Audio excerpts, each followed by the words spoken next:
Got Nick Underhill, neworleans.football, joins us now. Nick, what is going on, sir? How you doing? Doing good. How you guys doing? Doing fantastic, man. Getting excited. It is week 1 in college football. We got some great week 0 games. We got the NFL right around the corner. And the big news in the NFL, obviously, you got roster cut downs that are going to be taking place today throughout the NFL. That deadline coming up at 4 p.m. Eastern time. And so we were talking about the Saints. And before we maybe get into some of the nitty gritty of who you expect to be released, who you expect to make the team, we put a number on it as far as guys that aren't currently with the organization that are going to be on this 53-man roster. We said 5. Is that too many, or do you think the Saints will hit the waiver wire that strong? I think they're going to probably be looking hard. I mean, Schefter just reported they tried to trade for the 33rd best punter in the NFL, who's been cut by 7 other teams after their 3-man punter competition failed in this camp. So, I mean, I think they're looking everywhere for talent right now. I mean, I would probably say that there's guy 54 on a lot of teams that's better than Saints guy 48, 49, 50. So I would expect them to be pretty active overall. Yeah, and what they should be. I mean, you kind of want them turning the bottom of this roster looking for gold. If you know you don't got it there, you might as well, try somebody else's, and it's probably fool's gold, but they need to be looking for ways to try to find talent, try to find depth, try to find all kinds of stuff. So I think 5's a sneaky good number for that. Where do you think they'll look the hardest? Which position group? I mean, it could be. I'm kind of looking at it in the cornerback right now. I mean, just kind of given the injuries, offensive line I think is obviously number 1 on that list. Like, they've lost all their depth overall. Like, everybody's hurt at that position right now. If they're keeping a third tackle, because Landon Young appears to be probably pretty hurt. Seen him on like a scooter, so I don't think he's going to be ready for week 1. Like, who's their next best tackler? Barry Wesley. I don't even know who you'd have going to a game. Like, Dylan Braden's probably realistically would slide over, but I mean that's a spot where they need help. They've lost their depth there. I think that's top of the list. I think you could probably man, it's everywhere. Like, I don't even know where to go next on that list. Like, if there was a tight end out there, I think that tight end's a position near the top of that list. I mean, like, I doubt a corner is going to become available in trade or anything, but I can see a guy there. I doubt if someone gets cut, it's better than your depth. I do kind of like Quincy Riley. But I mean, if somebody was trading somebody that's good and you wanted to shore up, I could see it. Pretty much anywhere, man. Like, they should probably be looking for a veteran quarterback too to put in that mix, but they just aren't. So I don't know that there's really linebackers the only spot where I'm like, man, they have outstanding depth. Defensive tackle too. Like, those are the 2 spots that I feel good about on the team, but anything else I think is open for business. It's kind of like you go to a draft. It's just best available. You just say whatever position it is. Hey, what's the best available out there now? I mean, certainly offensive line, you have to because of the injury. How many of these offensive line injuries are going to be drawn lengthy recovery times? How many guys can actually come back within the next couple of weeks? What are those what are the times of all these people getting out? We got some people coming back quicker than others. I'm kind of worried about it overall. I mean, Penning has the turf toe, and he missed 11 games with it. So I think that's his rookie year. I think that's a big deal. I mean, that's one that I think even if you're looking at it optimistically, it just feels like something where there's a lot of variances for setbacks or things just not to go right. Because you're talking about I don't know how heavy is he? 360 pounds, probably 350. Like, that's a big human and a lot of force on that foot. Like, you get out of bed and try to step on it one day too soon, that could be a legitimate setback.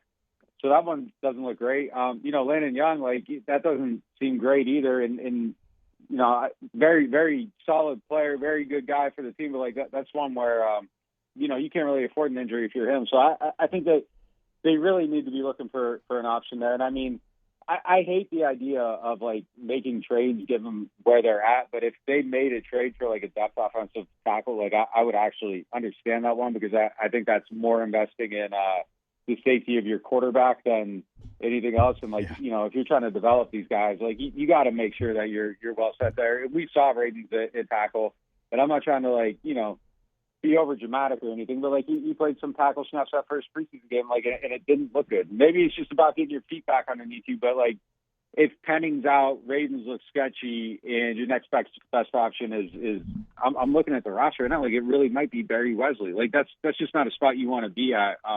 Your quarterback's at risk then. All right, we got to find some positive things to talk about here for the Saints. Okay, I actually think that the tight end group behind Juwan Johnson has actually surprised me this preseason. I thought watching the tape back yesterday, the tight ends actually played pretty well. Yeah, Trayton Welch is a bright spot for sure. I mean, that's a good find for them. He looks like a guy that should be on any NFL team, not just because of like circumstances. There we go. There's there a bright spot. We did it. We found one. We got it. We did it. All right.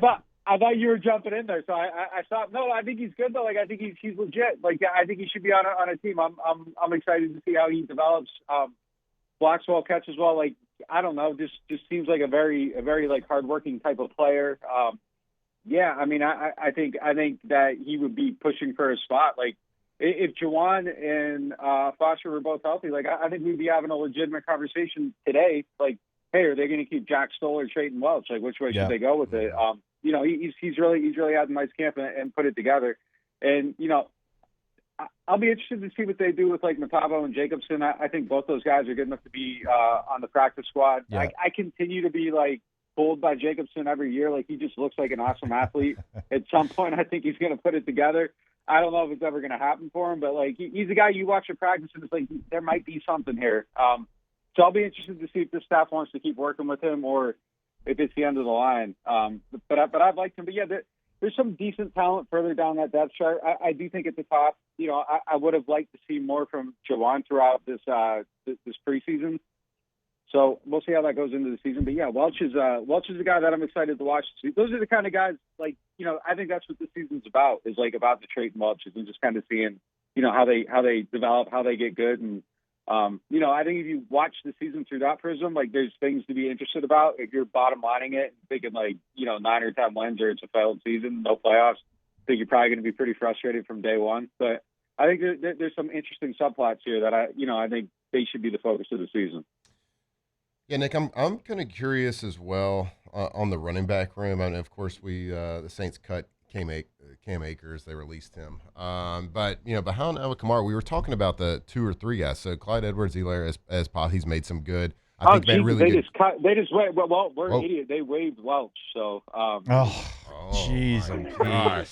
The one positive thing, like the thing that I turned on the tape and I'm like, okay. This guy actually looks like he's got a pretty good future. Yeah. God, all right. Nick, say one positive thing about the team. Trayton Welch. God. Man, like he I really like watching him in camp, man. I thought he was good. Oh, man. Golly. I thought he was good, too. Oh, my God. Well, all right. Oh, we suck again. Well, I guess breaking news right here. Part of the season is gone. All right. Well. All right. Well, let's regroup. Take a breath. Everybody take a breath. We're breaking news here and off the bench. The one good player apparently got cut. I have a list of like 38 people I'm checking on to see if they got cut, and Trayton Welch was not on the list. No. Like, I was not even making calls on him. Oh, my gosh. I mean, I'm with you. Like, I turned on the tape and he flashed. Isaiah, hold on. Let me tweet this real quick. Isaiah Foskey just got cut. Yeah, you go ahead. You got to do what you got to do. And there's no like surprise. having Schefter on the phone now with his phone. I kind of like tweeting, it. Foskey should have been calls. released. Second round pick, you missed. It is what it is. I know that you got to swallow some pride whenever you have a second round pick, but he didn't offer anything on defense. He didn't offer anything on special teams. That is a bad combination in the National Football League. Mm-hmm. It ain't good. Yeah. Yeah. Nick, I know you're kind of tweeting out some breaking news right here. But yeah, I was going to ask you about the running back position because it's kind of like interesting. So really what we're thinking was probably like the 2 and 3 running back behind Kamara would be Kendre Miller and probably based on play Clyde Edwards-Helaire, but it's really rare in the NFL to find backup running backs or number 2 or number 3 running backs that aren't contributors in special teams in a big way. Like Jake will tell you, like he was like all the guys and everybody that I was with on all teams, like the 2 and 3 running back, they were like on every single special teams, huge contributors, and that is part of the reason why they stuck around and why they were on the team.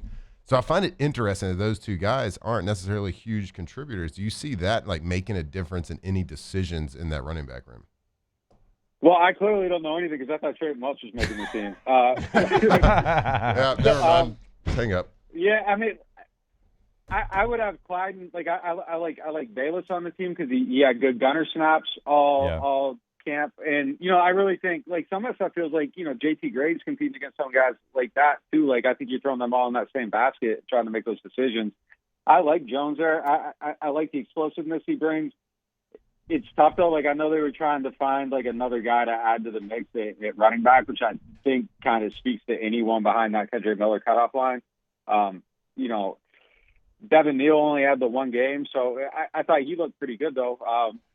I'm going to probably curse him saying this. I thought he was a little bit of a bright spot in that last game too. Don't do it. R.I.P. I thought he looked decent. I was like, all right, this guy looks good. He's doing what he needs to do in his last chance.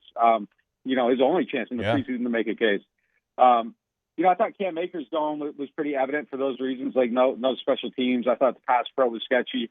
Yeah. The thing that I think is the most interesting with Clyde is that like that feels like it's something that like continue to progress throughout that process. But I could see Clyde being a guy that gets released and put on the practice squad. Hey, don't go anywhere. I believe he's vested, so he wouldn't have to go through waivers. Hey, right. just sit tight. Don't leave the airport, Hilton, or wherever the hell they're staying, and come back and we'll put you on the practice squad to elevate you, and then maybe then at that point you try to sneak through, a younger guy through waivers, get him to your practice squad once your rosters are kind of set and the churning's done and people don't want to tinker too much, and go that way. But I think they do have some options with some of these older guys, like with those practice squad spots. Like Jonah Williams is a guy I wouldn't be like super shocked to see, on one of those like don't go too far type things.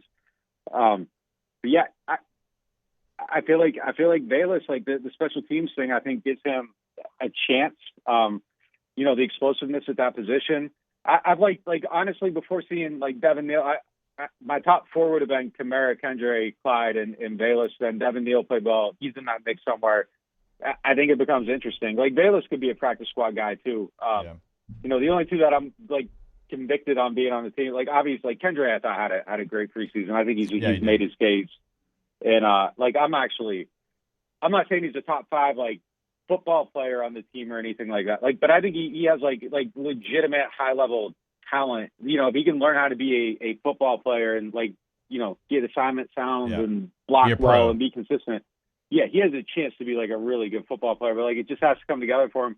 Good thing for him is that this coaching staff doesn't hate him like the last one did. And I think he has a chance to kind of, put things together and maybe get the kind of coaching that suits his personality. So again, another guy I'm excited to watch this season. But I think he's actually 100% going to be on the team. But yeah, that running back spot is interesting for sure. All right, Nick. So last one, we're not going to keep you as long as we normally do because obviously, like, there's a lot going on with the New Orleans Saints right now. I mean, the Foskey tweet you put out is already blowing up.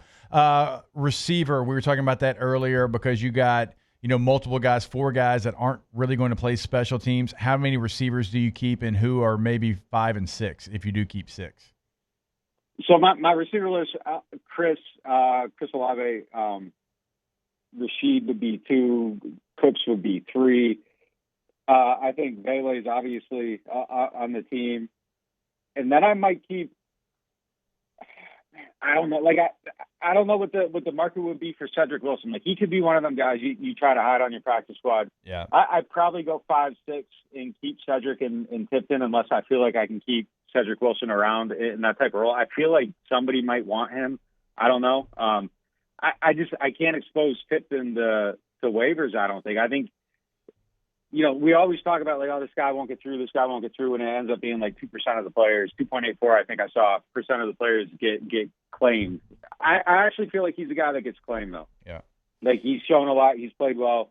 He's 4.3 speed at wide receiver. Like somebody's going to take a chance on him. I don't think you can expose him. So I think it's definitely those 5. And then like you got the decision with Cedric Wilson. I would probably go 6 and go short somewhere else. And like we said, like they're going to be trying to get guys off other people's teams. I don't think there's a lot of people that you're afraid of losing if you try to get them through to the practice squad. And you can use those elevations they have kind of as a pull to get an extra guy on your team.